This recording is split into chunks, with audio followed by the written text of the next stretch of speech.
কলকাতার এক ছোট্ট গ্রামে থাকেন গোকুলি দিদা। বয়স পেরিয়েছে ৮৫। স্বামী বহু বছর আগে মারা গেছেন। ছেলেমেয়ে কেউ নেই। ঘর একেবারেই খালি।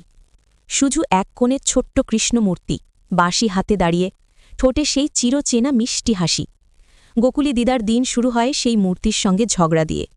তুই কিছুই করিস না, শুধু খাস আর বসে থাকিস। আমার হাঁটু ব্যথা হলে কি একবার এসে হাত রাখিস? ক্ষুধা পেলে কি চাল এনে দিস? হায় রে, কিরকম ঠাকুর! প্রতিবেশীরা হাসে, বলে দিদা পাগল হয়ে গেছে। কিন্তু আসলে এ তার একমাত্র সঙ্গী। ঘরে কথা বলার কেউ নেই, তাই কৃষ্ণের মূর্তিই হয়ে উঠেছে তার নিত্যসঙ্গী।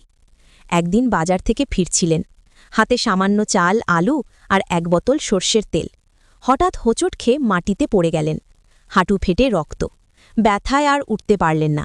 থলি ছিঁড়ে চাল, আলু, তেল সব গড়িয়ে গেল রাস্তায়। চারপাশে লোক থাকলেও কেউ এগিয়ে এলো না।